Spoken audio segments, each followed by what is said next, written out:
Sige, demanda nyo. Pero teka, hindi ba kapatid mo si Yoo Sung Jun? Oo, kapatid ko siya.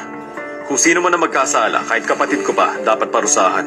Kung pagtatakpan ng kaanak, kababayan, kaeskwela at kung sino pa, para saan pa ang batas? Sumusunod lang ako.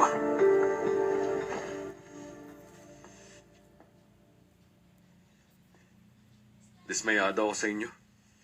Dati namang malinis ang reputasyon nyo bilang Chief Justice. Pero ito, nakikipagnegosasyon ka. Ire-report ko to ngayon sa Office of the Administration. Ano? Anong negosasyon? Umanda ka ha? Huling kaso? Bakit? Paano yung iba? Oh, di ba sabi niyo ang weird? Sinabi ko lang yon dahil nakatuto ka sa paghihiganti at alam ko naman na hindi ka ganon. Mukha namang ginaganahan ka sa ginagawa mo. Bakit ka naman titigil? Tama kayo dyan. Kung di dahil sa kasong to, hindi ko may encounter ang Capgras syndrome ng malapitan. Ha? Ano palang nangyari doon? Yung misis pala ang pumatay. Ah, Yung pasyenteng si Ho Boom Soo ang umako sa kasalanan ng asawa niya. ganon? Ha? Kung ganon pala, grabe yung pagmamahal ni Hobong sa asawa niya. Huwag niyong sabihin kayo rin. Ano naman ang kinalaman ng pagmamahal dito? Yung pag-ibig na yan, dala lang yan ng electric signal sa pagitan ng neurons ng tao. Tapos nagpapadala tayo sa mga signals na yan. Kaya merong pagtataksil, paghihirap, at pagkamuhi. At kapag naranasan nila, babalik sila sa dati. Ay nako, hindi ba ang pathetic lang? Uy, Haru. Ang mga electric signals mas lalong nagniningning. At alam mo kung kailan? Tinatanong mo ba yan na may sagot ka na? Oo naman. Kapag nagmamahal.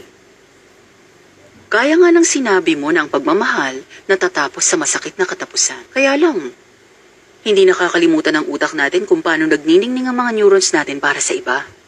At alam ko, na habang buhay mong matatandaan ang mga alaalang yon. Haru, may isang bagay sana akong ipapakiusap sa'yo.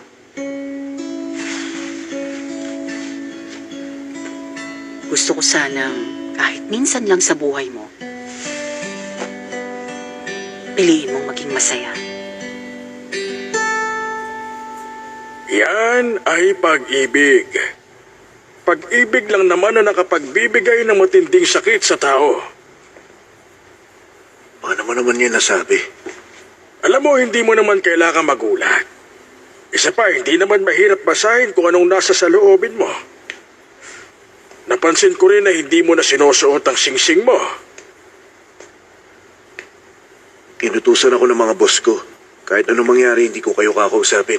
Girlfriend ba yun o asawa mo na? Hindi pa. Girlfriend lang. Mabuti yan.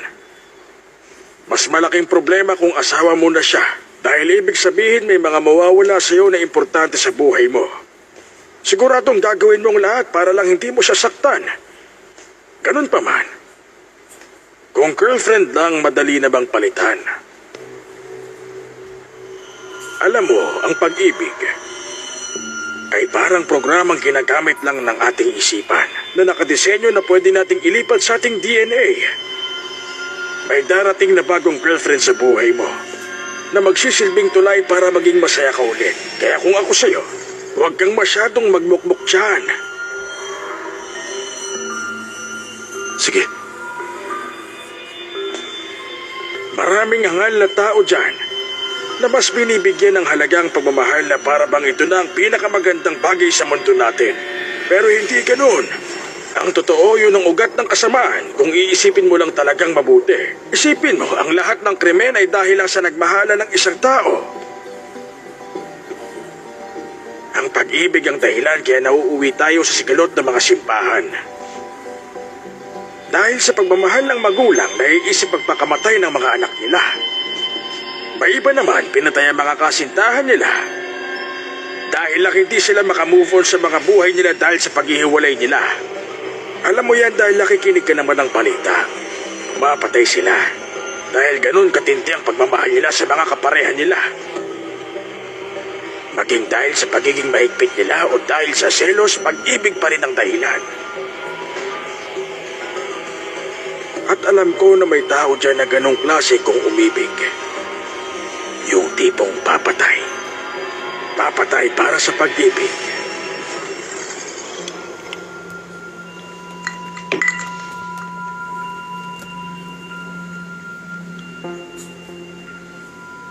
Gusto ko makalimot. Pero hindi ko magawa.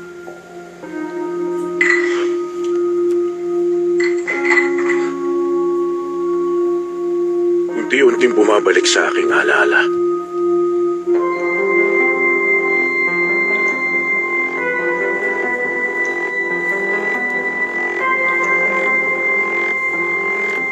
Patawad, anak.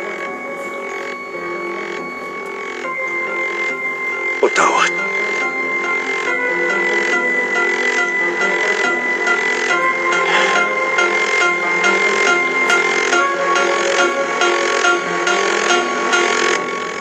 Yina! Lumabas ka na, Yina!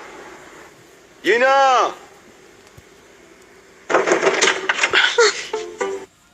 Tama ka! Ako nagutos! Ako nagsabi sa tauhan ko na patayin sila!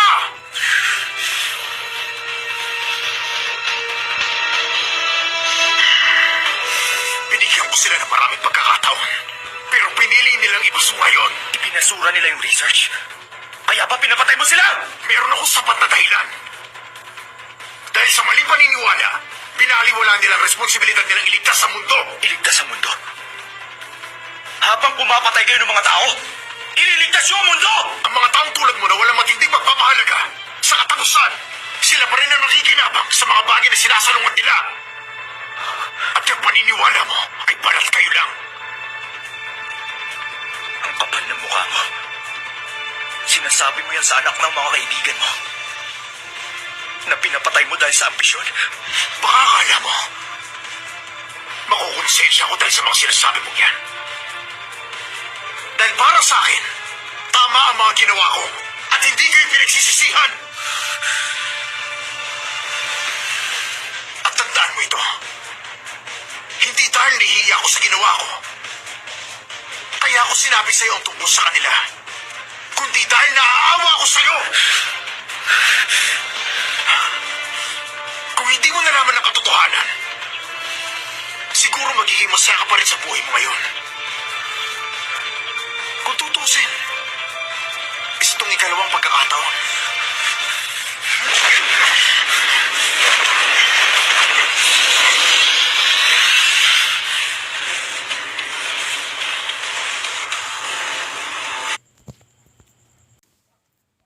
Natin ngayon yung mahalagang issues. Nung kaedad mo ko, kahit 5 minutes ko palang nakikita yung tao, nakikilatis ko na agad kung anong ugali at anong klaseng tao. Malalaman mo naman yun base sa mukha ng tao. Alam niyo ang kasong to, parang taong nakapulot ng pakalat-kalat na aso sa daan at dinala niya sa bahay nila. Tapos sa huli, kinagat ng aso yung anak niya dahil nakaramdam ng gutom.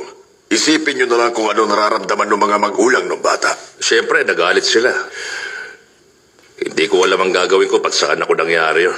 Ay, nako.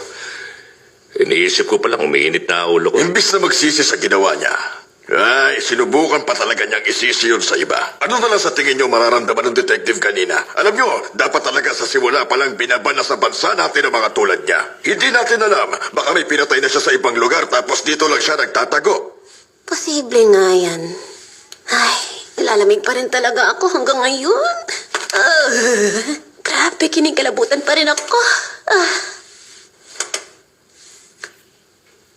Bakit Juror 8? May gumugulo ba sa isip mo? Meron. Ano naman yun? Hindi ako yung pumatay sa kanya. Maniwala kayo. Nung sinabi ng defendant yun, random kong sincere yung sinasabi niya. Ay, nako. Napaka-inosente mo naman. Alam ko yung pakiramdam dahil ilang beses na yung ginawa sa akin. Nung nag-aaral pa ako, kapag binawawalang pera, lahat sila ako agad ang pinagpipintangan. Dahil mahirap lang kami at wala akong tatay, ako agad yung magnanakaw kasi yun ang itinuro sa kanila. Yun ang pananaw ng mga magulang nila. Alam niyo yung iniisip natin common sense? Hindi talaga common sense, kundi prejudice ng ibang tao. Sa totoo lang, ganun mag-isip yung iba sa inyo rito. Korean-Chinese siya. Kaya siya yung killer.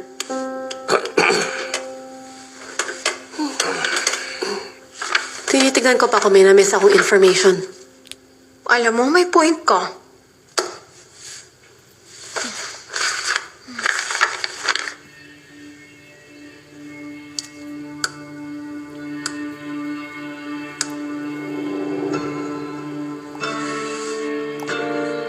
Si Detective Yu ng Muyang Police Station.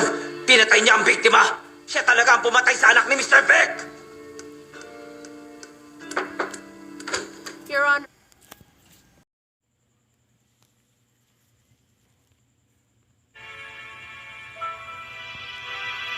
Naalala ko nung unang araw kita makilala. Napakabait pa natin nun sa isa't isa. At meron pa tayong respeto.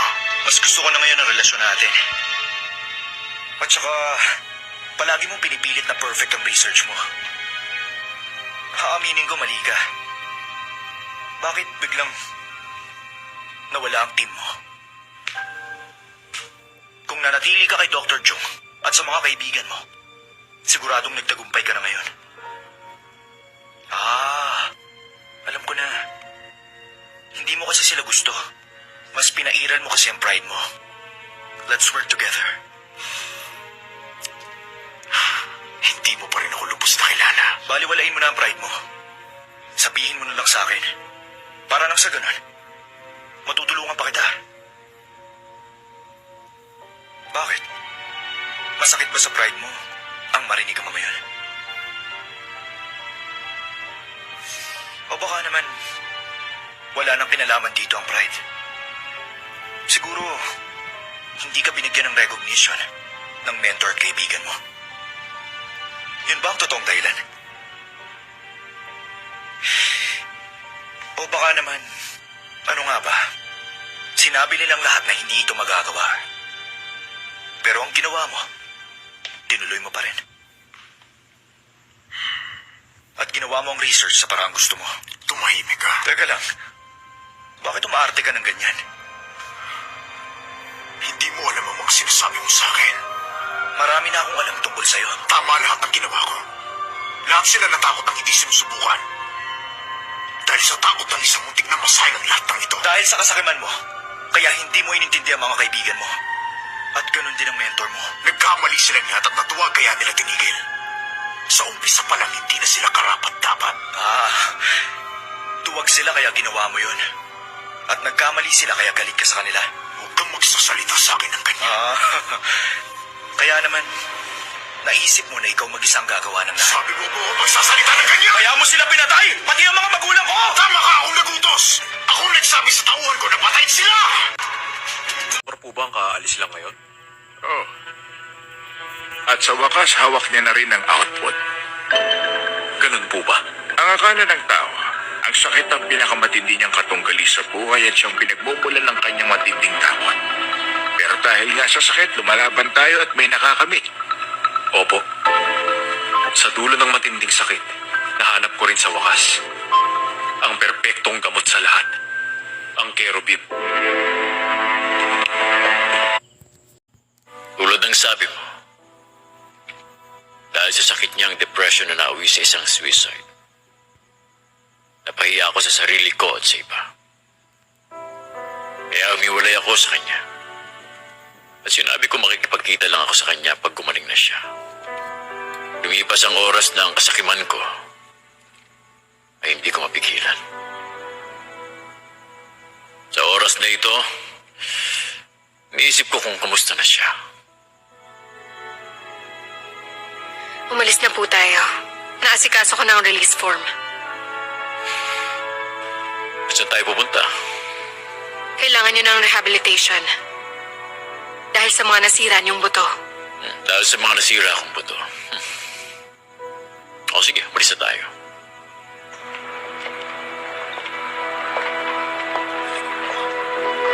Tandaan mo kasi paglalakad.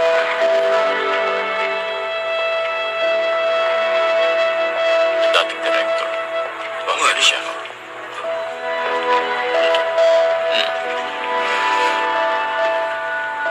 Discharge na kayo.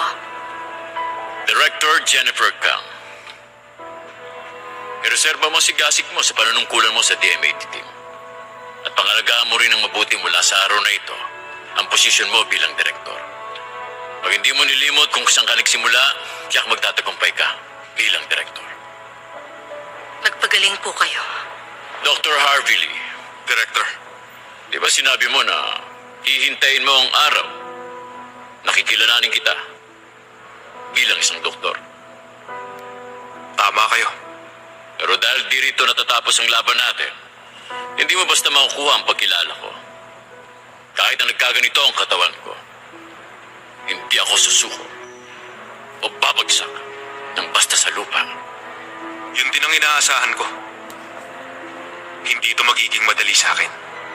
Kesa sa mahinang kalaban, mas gugustuhin ko ang malakas. Ayoko rin sa kaaway na madaling talunin. Professor William Hahn, Director, nakalangoy ka. Natagalan mo ang lahat. Kahit ang karerang ito. Nakapikit man ako, nakita ko ang mga hindi ko nakita noon.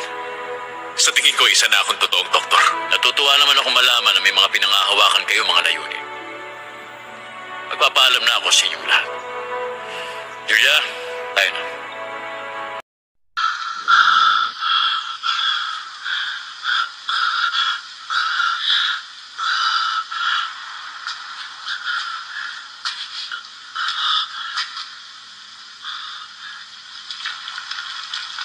Walang saysayan, Sunade. Malaki ang posibilidad na gumuha ang bundok na ito maya-maya lang. Kaya kung kailangan natin tumakas ngayon na, pero tayong dalawa lang dapat. Si Jiraya din. Kung isasama natin si Jiraya, imposible matakasan natin ang kalaban. Oo, alam ko yan. Kaya ako nga ginagawa to eh. Sunade, bigmaan na nangyayari ngayon. Hindi natin dapat hayaang makahadlang ang mga emosyon natin sa paggamit sa tagumpay. Ano naman ang tagumpay na yun? Ang makaligtas, ang patuloy na mabuhay. Maliit ang pag-asa ng isa, mas malaki ang sa dalawa. Pero kapag tatlo, kamatayan na yon. Kaya sige na, mauna ka nang tumakas. Hayaan mo. Bahala na ako kay Jiraya. Huwag kang kikilos dyan! Dahil kung hindi, tapos ka sa akin.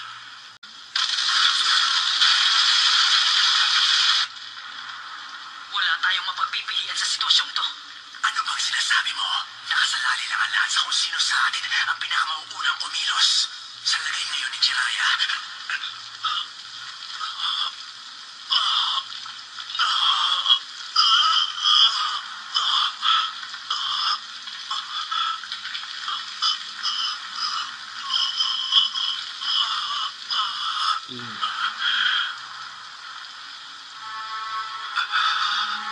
Nakita mo, buong-buo pa rin ang pagtitiwala sa iyo ni Jiraya. Kahit ako tutusin, hindi ka karapat-dapat para doon. Sa lokohan yan. Mas mabuti pa. Ay, Jiraya! Wala si Maru! Sunade! Dumating na yung tulong para sa atin! Lahat ng tao pwedeng magbago. O kaya, mawawala muna sila bago nila magawa yun. Pero siya nawala nang hindi nagbago. Sa palagay ko, nagtiwala nga siya sa'yo hanggang sa kahuli-hulihan. Orochimaru, kung sa simula pa lang sana noon naging ganito ka na, malamang hindi nawala si Jiraya. Nagkataong gano'n na nangyari. May posibilidad rin na magbago si Jiraya. Sunade, kahit hindi mo man aminin, alam kong alam mo na hindi lahat ng bagay na gusto natin pwede nating makuha. Hindi tayo gawa sa bato. Lalabas at lalabas sa mga lamat na hinaan natin. Yun siguro ang dahilan kung bakit gusto ko obserbahan ang kinabukasan ni Sasuke. Habang matyagang naghihintay na umihip na ang hangin niya. Sige. Nagpapasalamat ako sa isang pagtulong mo. Ngayon, alam mo na ba ang tungkol sa digmaan? Oo naman. Yun nga ang dahilan kaya tinutulungan kita ngayon. Pero ayos ka na. Gano'ng katagal ba akong ganun? Pwede ko ilahan ang tungkol sa sitwasyon ng labanan. Sandali, paano mo nalaman ang tungkol sa labanan? Ganun pala. tinawag ni Sakura si Katsuyo. Sa ngayon, isang panibagong freeway deadlock ang kasalukuyang namamayagpag sa laban. Paano? Kinakailangan na rin namin bumalik. At ikaw naman, mas mabuting simulan mo na